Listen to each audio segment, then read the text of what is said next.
What we're going to talk about, anybody can do it, no matter if you're in your 20s, 30s, 70s, 80s, 90s, or 100s.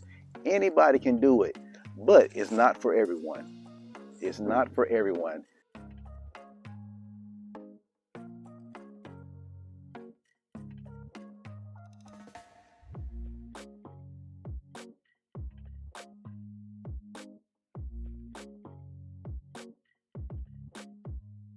Hello, beautiful people.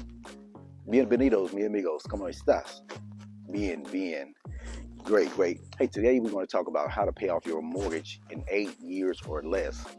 Yes, 8 years or less. Now, I'm not a financial advisor, but my video is here to help you save time, money, reduce stress, and just to bring informative information to you all.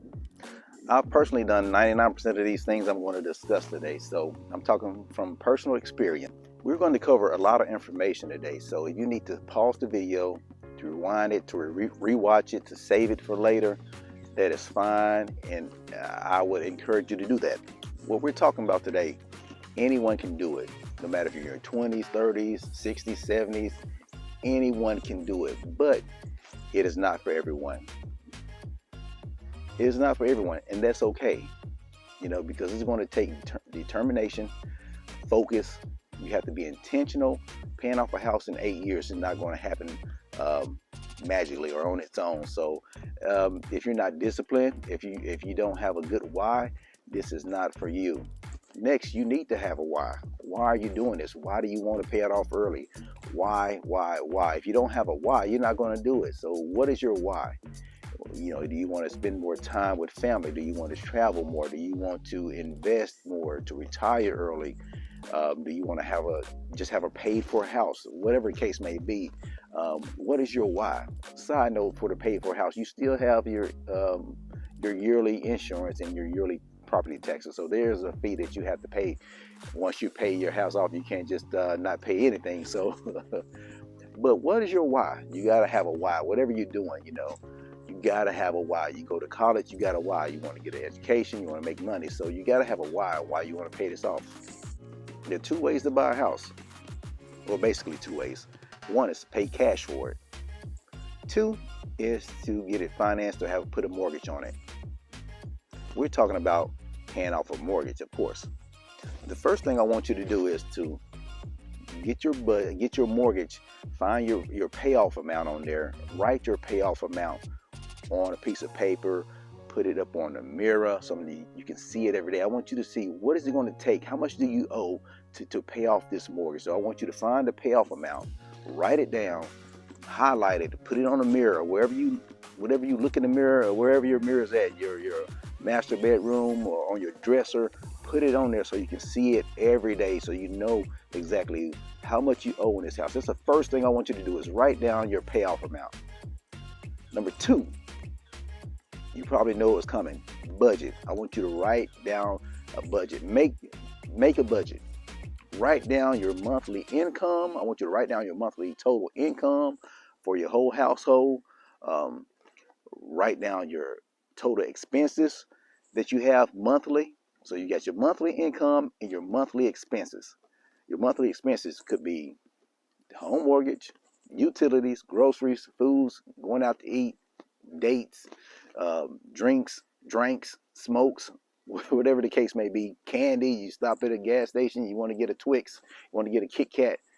Write down what you spend monthly, whatever goes out of your account, whatever goes out of your pocket. I don't care if it's 1 red cent. I want you to write it down so you can see where your money is really going, everywhere your money is going. See how much you're spending versus how much you're bringing in. So that's the budget. Number two is the budget.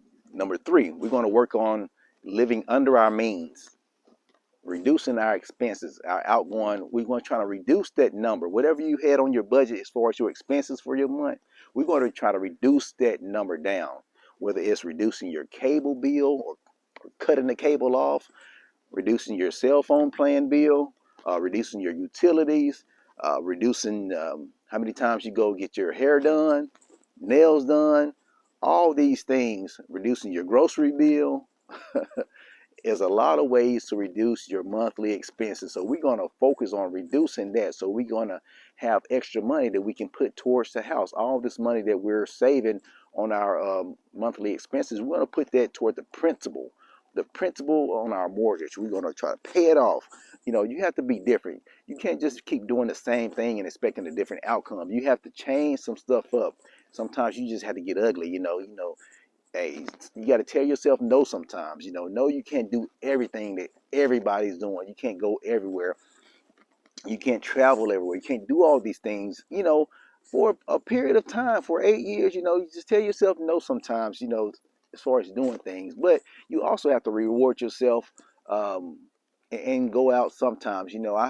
Me personally, when I hit a market, we paid off $10,000 or $5,000 on our principal.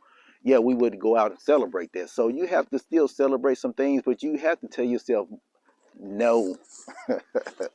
No. It's easy. N-O. All right, let's talk about you're buying a house. If you're buying a house, I would say do not put it on anything longer than a 15-year mortgage. If you're putting a mortgage on it, you do not put it on anything longer than a 15-year mortgage, because you're going to be wasting a lot of money on a 30-year mortgage with interest.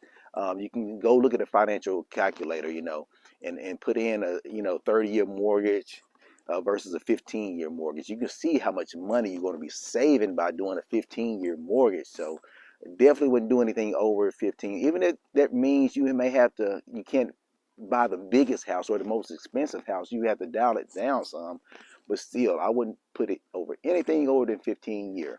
And if you already got a mortgage, you can maybe think about refinancing. If you got a 30-year mortgage and you still owe 25 years on it, you maybe think about refinancing your mortgage to a 15-year mortgage. Or if you got 20 years left, you may think about putting on a 10-year mortgage.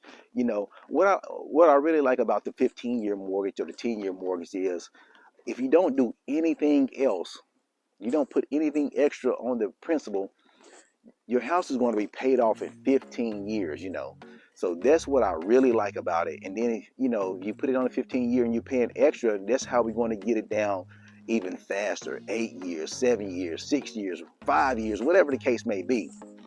So 15-year mortgage, no more. If you have to refinance, you can go look at the numbers, check the interest rates, see if it's going to work for you, what's the best option, But I would encourage you, that's a big, big factor in paying off your mortgage fast. And maybe, like I said, this isn't for everyone. Maybe your house is just overwhelming. It's just too much for you, Maybe you're just paying your mortgage, barely paying your mortgage, and just buying food and not doing anything. You're not going out to eat anywhere.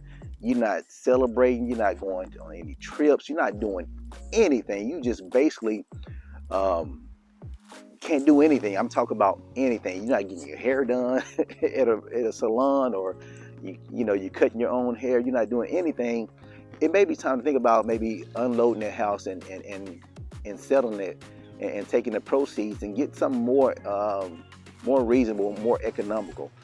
Because you could be house poor, like really, really house poor, where you just don't have anything extra, and like you're working overtime already, you're working double shifts, you're doing all these things already just to pay that one house payment, that one mortgage bill on a 30-year mortgage, 40-year mortgage. Hey, it may be time to just unload, but I'm not telling you to do that, but it may be something to consider. Next, we're going to talk about increasing your income. Yes, increasing the money that's coming into your account. But first, hey, if you're still watching this video, I'd like you to go ahead and smash that like button. If you're not subscribed yet, click the subscribe button. Click the notification bell button. All those things. You can share the video if you want to. But if you're already a subscriber, hey, I appreciate you. You are amazing. Thank you for subscribing. Thank you for watching the videos. And I hope my videos help you out in some type of way. But God bless you. Thank you for that. But let's talk about increasing income. Like I said, you can work extra shifts. You can work extra hours, overtime. We're going to use that extra money to go to the principal. We're paying it straight to the principal, not as an extra payment. We call the mortgage company, say, I want this money to go to my principal. No interest. I don't want to go to any of the interest. anything else, I want this extra money to go straight to the principal. You can seek for a promotion or for a raise. You may go to your boss and say, hey, what do I need to do to get a raise, or what do I need to do to get a promotion? Like, what are you looking for? Like, how can I improve myself? You're gonna go to them in a respectful manner, in a professional manner. But you can try that to get some extra income in to go to your principal to get this thing paid off within 8 years. Some of these companies that out here, they'll pay for your higher education. You want to get a certificate, you want to get another degree or get a degree, a lot of these companies will pay for your school or help pay for it. So that could be a way of really boosting your income, maybe not immediately, but 2 years from now, 4 years from now, you could get a big jump in your income that can go to pay off your house. So check and see if some of these companies will pay for your higher education. It doesn't hurt to ask. It does not hurt to ask. Next, we're going to talk about unexpected income. Unexpected income. This is the money coming in that you do not expect. You may get a check $50 or something, or somebody may give you $100. That money can go to the principal. Every little bit helps. It could be a stimulus check. I don't know, but you can put that money towards your principal. Get this thing paid off. Oh, one thing that I really like that we did a few times here. If you're getting a tax refund, man, it's a great idea to put that on your mortgage, on your principal. Pay it down. You're getting $1,000, $5,000, $7,000. Man, that's a big chunk that you can put on your principal, man, to really make some waves. We done that a couple of times, man, and it's amazing when you get your new statement in from your mortgage to see that, hey, man, $5,000 came off this month. $6,000 came off this month. Those are some big chunks, depending on how much your mortgage is. So, yeah, if you get a tax return, man, I would encourage you try it one time. Try it one time. Next, I told you to write down your principal, your balance on a piece of paper, put it on your mirror, whatever the case may be. But what I want you to do is each month when you get your statement, I want you to write down your balance, write down your principal your payment amount or your payoff amount on that paper. Each month, write it down each month, and you can see over time, over a year or two, you can see how much you paid off in 6 months, how much you paid off in a year. You'll be surprised. You'll be shocked on how much money that you've paid extra on there. So I want you to write down your initial balance, your initial payoff amount, but each month I want you to write down your new amount. Each month, write it down. You can see it, visualize. You can see it. It's right there in your face. It keeps you focused. Oh man, this is why I'm doing it. Oh, this is working. Great, amazing. So I want you to write down each month on that paper, so you can see exactly what you paid off, how much you got left. I did it. It was a big motivation piece for me, seeing that every month. Then you look up and you said, man, I had this paper up here 2 years, same piece of paper. You see it on there. Man, paid off $40,000. We paid off $70,000, $100,000, and we were initially only supposed to pay off $20,000. What? We paid off $40,000 in the same time period that we were supposed to only pay off $20,000.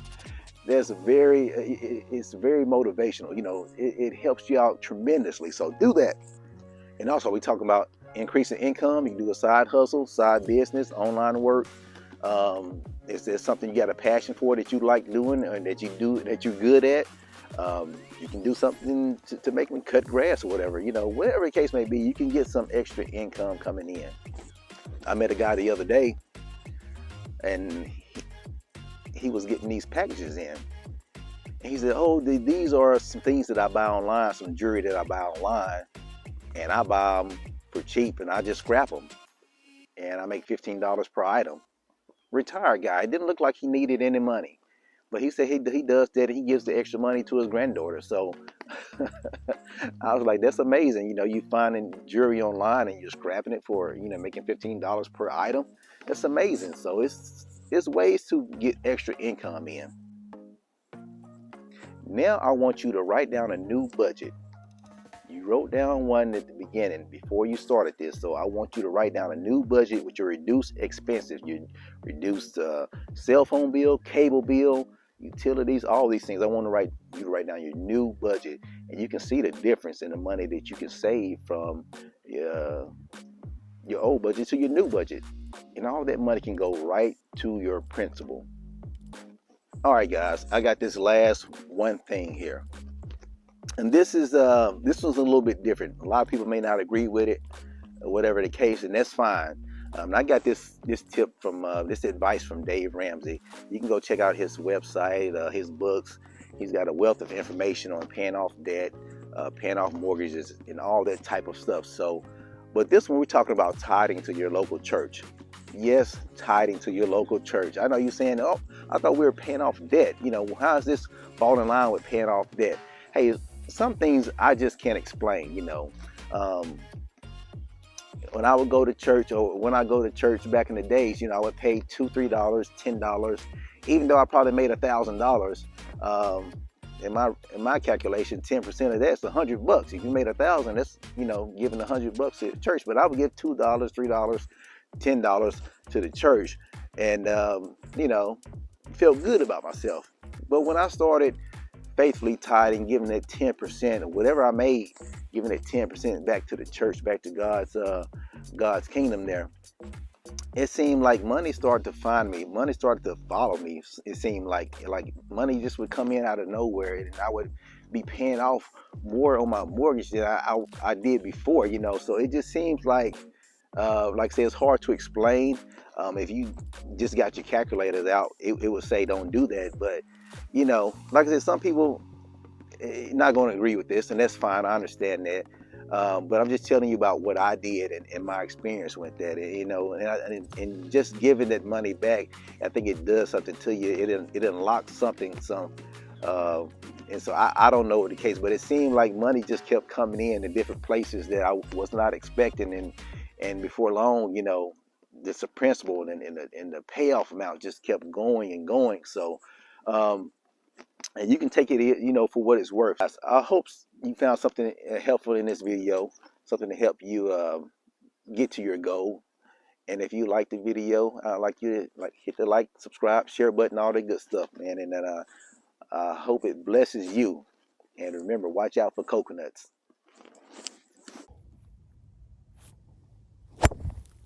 Okay. Oh, that one jumped.